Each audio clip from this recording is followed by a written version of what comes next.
नमस्कार दोस्तों, स्वागत है आपका MR coaching classes and physical academy में। पिछले पार्ट में हमने देखा अनुपात और समान अनुपात। उसमें हमने क्वेश्चन देखे थे कि ए अनुपात, बी अनुपात, सी अनुपात, 3 अनुपात बनाने हमने सीखे थे।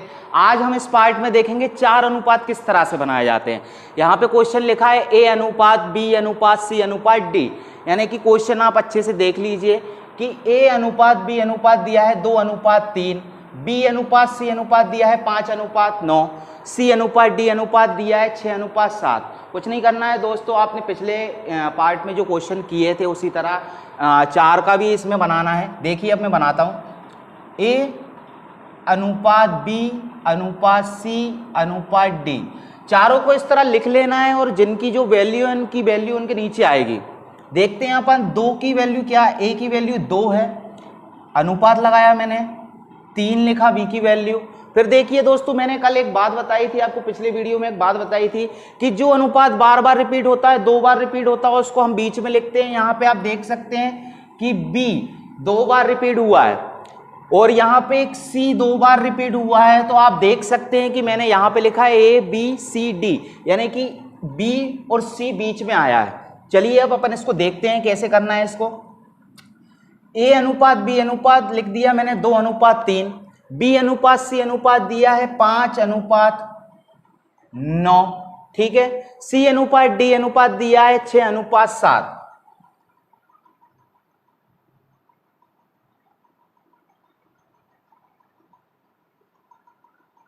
देखिए दोस्तों, मैंने यहां पे सभी अनुपातों की वैल्यू उनके नीचे लिख दी है, उनके नीचे एकदम वैल्यू लिख दी है। करना कुछ नहीं है दोस्तों।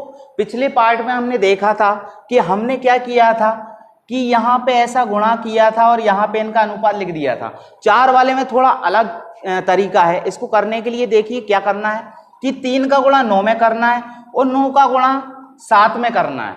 तो 9 तिया कितना होता है, 27 होता है। 27 इंटू 7 करेंगे हम तो कितना होगा, 7 सतैया 49 की 9, हासिल लगा 4, 7 दूनी 14 और 4 18, यानी कि ये हो गया 189। मैंने अनुपात का चिन्ह लगाया। देखिए दोस्तों, ध्यान रखने वाली बात यह है कि आपको एरो ध्यान में रखना है कि मैं क्या किस चीज का गुणा कर रहा हूं। मैंने 3 का गुणा 9 में किया, फिर 7 में किया, तो मेरे पास डी का अनुपात निकल के आ गया। अब मुझे सी का अनुपात निकालना है तो मैं क्या करूंगा, 3 का गुणा 9 में करूंगा और 9 का गुणा 6 में करूंगा। तो मैं 3 का गुणा 9 में कर रहा हूं और 6 में कर रहा हूं, तो मेरे पास क्या निकल के आया, 9 54 और 54 इंटू 3 करेंगे अपन, इंटू 3 कर देंगे। 4 तिया 12 की 2, हासिल लगा 1, 5 तिया 15, 1 16, 165 मेरे पास निकल के आ गया सी का अनुपात। उसी तरह से हम बी का अनुपात देखेंगे। अब बी के अनुपात को निकालने के लिए करना क्या है, 5 का गुणा 3 में किया और 5 का गुणा 6 में किया। 5 6 का 30 और 30 तिया 90, 30 इंटू 3 करेंगे तो 90 आएगा। तो हमारे पास बी का अनुपात निकल के आ गया। इसी तरह हम ए का अनुपात निकालेंगे। ए के अनुपात को निकालने के लिए क्या करना है, 5 का गुणा 2 में किया और फिर 5 का गुणा 6 में कर दिया। देखिए दोस्तों, अलग अलग एरो बने हुए हैं, आपको समझने के लिए थोड़ी ज्यादा सुविधा हो जाएगी। तो देखिए 5 का गुणा मैंने 6 में किया और 6 का 2 में कर दिया। 5 6 का 30 और 30 दूनी 60। देखिए दोस्तों, मेरे पास निकल के आ गया है ए अनुपात बी अनुपात सी अनुपात डी। अब मैं देखूंगा ये किसी एक संख्या से कट रहा है तो मैं इसको काट दूंगा, इसकी तुलना कर दूंगा। देखता हूं मैं किस संख्या से कट रहा है, 2 से नहीं जा रहा, मैं 3 से काटने की कोशिश करूंगा। 3 से ये कट रहा है, 3 से काटूंगा तो 20 तिया 60, अनुपात का चिन्ह लगाया। 3 से इसको काटूंगा, 3 तिरका 9 30, 3 से इसको काटूंगा, 3 5 15 और 3 चौको 12, यानी कि ये 54 बार में कट जाएगा।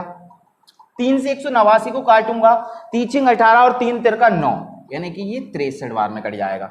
देखिए दोस्तों, मेरे पास निकल के आ गया है ए अनुपात बी अनुपात सी अनुपात डी। देखिए दोस्तों, मैंने ए अनुपात बी अनुपात सी अनुपात डी निकाल लिया है। इस तरह से हम अगला एक और क्वेश्चन देखते हैं, उसको और अच्छे से देखते हैं, समझने की कोशिश करते हैं। देखिए दोस्तों, यहां पे आपके पास क्वेश्चन लिखा है ए अनुपात बी 1 अनुपात 2, बी अनुपात सी 3 अनुपात 4, सी C अनुपात D लिखा है 5:6। पिछले क्वेश्चन में मैंने बताया था कुछ नहीं करना है आपको, सिर्फ A अनुपात B अनुपात C अनुपात D लिख लेना है और जिनकी जो वैल्यू है उनके नीचे उनकी वैल्यू लिख देना है। A की वैल्यू है 1 मैंने लिख दिया, अनुपात का चिन्ह लगाया। 2 की वैल्यू है 2 मैंने लिख दिया है। फिर B की वैल्यू दी है 3, तो B की वैल्यू उसके नीचे लिख दी मैंने 3। C की वैल्यू दी है यहाँ पे 4, तो मैंने अनुपात लगाया, C की वैल्यू उसके नीचे लिख दी 4।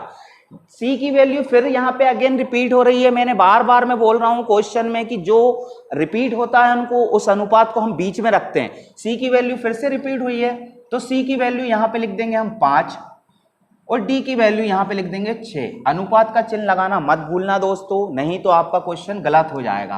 अब करना कुछ नहीं है, यहाँ पे मैंने पिछले क्वेश्चन में मैंने आपको बताया था कि किसका क्या गुणा करना है। 2 का गुणा मैं 4 में करूंगा, 4 दूनी 8, और 8 का गुणा मैं 6 में कर दूंगा। या तो आप 6 का गुणा नीचे से भी कर सकते हैं, ऊपर से भी कर सकते हैं, जैसी आपकी सहूलियत। 6 का गुणा अगर मैं 4 में करूंगा, 6 चौको 24 और 24 दूनी 48, ये मेरे पास D का अनुपात निकल के। देखिए इसी तरह मैंने D का निकाला है, तो इसी तरह मैं अब C का अनुपात निकालूंगा। तो 5 का गुणा मैंने 4 में किया, 5 का गुणा मैं 4 में करूंगा तो 5 चौको 20 और 20 का गुणा मैं 2 में करूंगा तो कितना आ जाएगा मेरे पास 40। ठीक है, अनुपात लगाया मैंने, ये निकल के आ गया मेरे पास C का अनुपात। अब इसी तरह मैं B का अनुपात निकालूंगा तो मुझे क्या करना पड़ेगा, 5 का गुणा मैंने 3 में किया, 5 दिया 15 और 15 का गुणा मैंने 2 में कर दिया, कितना निकल के आ गया 15 दूनी 30। ठीक है दोस्तों, ये मेरे पास B का अनुपात निकल के आ गया। अब मुझे A का अनुपात निकालना है तो मैं क्या करूंगा, 1 का गुणा 3 में करूंगा और फिर इसका गुणा मैं 5 में कर दूंगा। आप नीचे से भी कर सकते हैं, 5 का गुणा 3 में किया और 3 का गुणा फिर 1 में कर दिया, तो 5 दिया 15, 15 एकम 15। ये मेरे पास निकल के आ गया है A अनुपात B अनुपात C अनुपात D, A अनुपात B अनुपात C अनुपात D। अब देखते हैं दोस्तों, इनकी तुलना हो रही है, ये किसी चीज से कट रहे हैं, ये किसी संख्या से कट रहे हैं तो हम इन्हें काट देंगे, और नहीं कट रहे हैं तो हमारा आंसर क्या होगा, यही होगा। देखते हैं, अगर ये किसी संख्या से कट रहा है, नहीं कट रहा है तो हमारा आंसर यही होगा। ठीक है दोस्तों, ये 2 टाइप के क्वेश्चन मैंने आपको बताए कि 4 अनुपात किस तरह से निकाले जाते हैं, कि A अनुपात B अनुपात C अनुपात D जब आपको दिया हो तो किस तरह से निकाला जाता है। देखते हैं अगले क्वेश्चन में हम इसी तरह से आगे के क्वेश्चन में देखते हैं कि उनमें क्या करना है। यहाँ पे हमारे पास एक क्वेश्चन लिखा हुआ है, ये वाला क्वेश्चन नंबर 4 देखते हैं अपन, कि यदि गीता, सुनीता, विनीता, सरिता के बीच आय का अनुपात क्रमशः 1:2, 2:3 तथा 5:6 हो तो गीता की आय क्या होगी यदि कुल आय 9,600 रुपए है। इस क्वेश्चन को करने के लिए कुछ नहीं करना है दोस्तों, हमने जो पिछला क्वेश्चन किया है उसी तरह हम इस क्वेश्चन को भी हल करेंगे। देखते हैं इस क्वेश्चन को हम कैसे हल करते हैं। तो यहां पे हमारे पास क्वेश्चन में दिया है गीता, सुनीता, विनीता, सरिता। मैं गीता को G लिख देता हूं, अनुपात लगा देता हूं। सुनीता को मैं S लिख देता हूं, अनुपात लगा देता हूं। विनीता को मैं B लिख देता हूं, अनुपात लगा देता हूं, और सरिता को मैं S2 लिख देता हूं। यहां पे S1 सुनीता हो गई, S2 सरिता हो गई। देखिए दोस्तों, पिछले क्वेश्चन में हमने क्या किया था, A अनुपात B अनुपात C अनुपात D किया था। इसमें हमने नाम दे दिए हैं, इस क्वेश्चन में हमको नाम दे दिए गए हैं और उनका अनुपात दे दिया गया है और उनकी टोटल कुल आय दे दी गई है। टोटल कुल आय पे ध्यान रखिए, आपकी कुल आय, चारों की कुल आय क्या है। कुल आय हमारे पास दी गई है 9,600 रुपए, ये चारों की टोटल कुल आय है। अब हम इनका अनुपात बनाते हैं, जिस तरह से हमने पिछले क्वेश्चन में अनुपात बनाया इसी तरह से हम इस क्वेश्चन में इनका अनुपात बनाएंगे और इनकी आय निकालेंगे। देखते हैं हम कि गीता का अनुपात क्या है, 1:2। गीता और सुनीता का अनुपात है 1:2। ठीक है, अगला दिया है सुनीता और विनीता का अनुपात दिया है 2:3, 2:3। अगला अनुपात दिया है मेरे पास विनीता और सरिता का अनुपात दिया है मेरे पास 5:6, 5:6। देखिए दोस्तों, मैंने पिछले क्वेश्चन जैसा इसको बना लिया है, अब करना कुछ नहीं है। जो पिछले क्वेश्चन में मेथड लगी थी इसी तरह से हम इसको हल करेंगे कि 5, 6 नीचे से भी गुणा कर सकते हो आप, ऊपर से भी गुणा कर सकते हो। 6 का गुणा 3 में किया, 6 3 18, 18 दूनी 36। ये मेरे पास लास्ट वाले का निकल के आ गया, यानी कि सरिता का अनुपात निकल के आ गया। अब उसी तरह मैं विनीता का अनुपात निकालूंगा। क्या करूंगा मैं, दो, अब यहां से यहां ये वाला अनुपात हमने कंप्लीट कर दिया, तो हम इस तरफ नहीं जाएंगे, अब हम इस तरफ आएंगे। 5 का गुणा हम 3 में करेंगे, 5 तिया 15, 15 दूनी 30, तो 30 यहां पे मेरे पास आ गया है किसका अनुपात, विनीता का अनुपात। अब मैं इसी तरह सुनीता का अनुपात निकालूंगा। मुझे क्या करना है, यहां पे 5 का गुणा 2 में करना है, 5 दूनी 10, और 10 का गुणा 2 में करना है, 10 दूनी 20, तो मेरे पास किसका अनुपात निकल के जाएगा, सुनीता का अनुपात निकल के आएगा। इसी तरह मैं गीता का अनुपात निकाल लूंगा। मुझे क्या करना है, 5 का गुणा 2 में किया मैंने, और 2 का गुणा मैंने 1 में कर दिया, यानी कि 5 दूनी 10 और 10 एकम 10। देखिए दोस्तों, अपने पास गीता, सुनीता, विनीता और सरिता के तीनों के ये अनुपात निकल के आ गए हैं।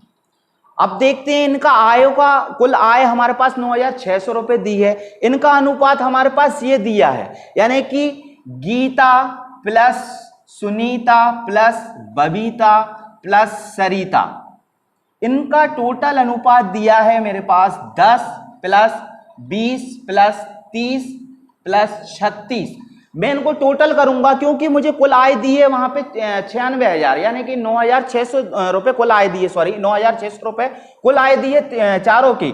तो चारों का अनुपात को मैं टोटल करूंगा, तो मेरे पास चारों के अनुपात को टोटल करने पे आया है 96, यानी कि इनका अनुपात, चारों का अनुपात मिला के हो गया 96। इनकी कुल आय दी है मेरे पास, कुल आय अपन देखते हैं यहां पे, कुल आय बराबर दी है 9,600 और अनुपात दिया है 96 चारों का, तो इससे हमें एक का अनुपात पता चल जाएगा, यानी कि इसका भाग देंगे 96 में, तो हमें एक का अनुपात पता चल जाएगा।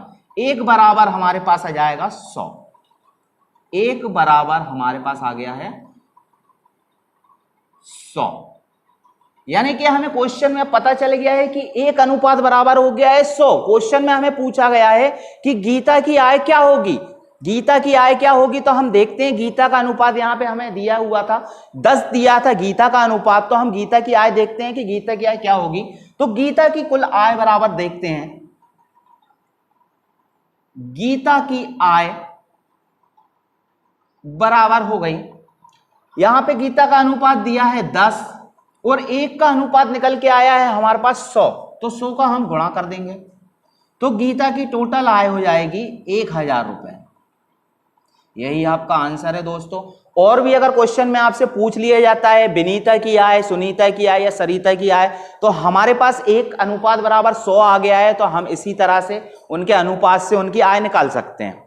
ठीक है दोस्तों, अगला क्वेश्चन हम देखते हैं। यहाँ पे हमारे पास एक और क्वेश्चन दिया है, उसको हम देखते हैं कि 4,200 रुपए की राशि को ए और बी के बीच में 9:5 में बांटा गया है, तो ए का हिस्सा क्या है। दोस्तों देखिए, हमने यहाँ पे तीनों की आय, चारों की आय वाला क्वेश्चन किया था। अब यहाँ पे दो अनुपात दिए हैं हमें ए और बी के। ये क्वेश्चन मैं मिटा देता हूं।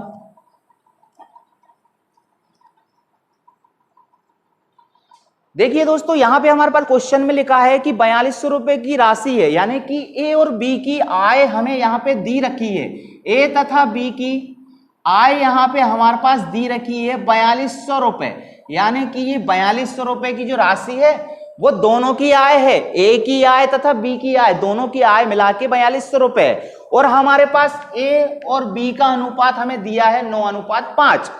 ए अनुपात बी हमारे पास दिया है 9:5, यानी कि ए का अनुपात 9 है और बी का अनुपात 5 है। तो दोस्तों पिछले क्वेश्चन में मैंने बताया था कि इनके अनुपातों को जोड़ दिया जाता है और इनकी आय से भाग दे दिया जाता है, तो एक अनुपात हमारे पास आ जाता है। तो हम क्या करेंगे, इनके अनुपातों को जोड़ देंगे।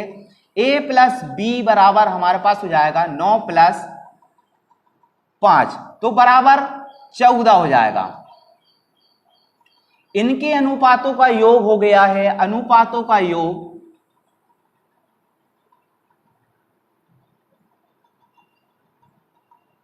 ए और बी के अनुपातों का योग हमारे पास निकल के आया 14। इनकी टोटल आय दी यहां पे दी है 4,200 रुपए। ध्यान रखिए दोस्तों, ए और बी की आय दी है 4,200 रुपए। ए बी की आय बराबर दी है 4200 रुपए। हमें क्या करना है, जो उनकी आय दी है उनके अनुपात से भाग देना है। हमारे पास एक अनुपात आ जाएगा, एक का अनुपात आ जाएगा तो हम उनके अनुपात से गुणा करके उनका भाग निकाल सकते हैं। यहां पे 4200 भागित में 14 करूंगा तो 14 तिया 42, यहां पे मेरे पास एक बराबर आया है 300। ठीक है दोस्तों, मैंने एक अनुपात बराबर निकाल लिया है 300। अब मुझे दोस्तों यहाँ पे हमारे पास एक बराबर निकल के आया है 300, तो हमें ए का हिस्सा पूछा गया है। यहाँ पे क्वेश्चन में हमें पूछा गया है कि ए का हिस्सा क्या है, तो ए का हिस्सा हम ए के अनुपात से गुणा कर देंगे कि एक अनुपात बराबर हमारे पास निकल गया है 300, तो ए का हिस्सा हमारे पास आ जाएगा, ए का हिस्सा बराबर होगा, ए का अनुपात 9 है इंटू 300, तो बराबर हो जाएगा 9 तिया 2700 रुपए। इसी तरह हम बी का भी हिस्सा निकाल सकते हैं, लेकिन हमसे क्वेश्चन में सिर्फ ए का हिस्सा पूछा गया है तो हमने ए का हिस्सा बता दिया है। तो आशा करता हूं दोस्तों आपको वीडियो पसंद आया है। इसी तरह हम आगे भी और भी वीडियो बनाएंगे और भी अच्छे अच्छे क्वेश्चन हम हल करेंगे। तो वीडियो पसंद आया है तो हमारे चैनल को लाइक करें, सब्सक्राइब करें एंड कमेंट करके बताएं आप अपने सुझाव। Thank you for watching.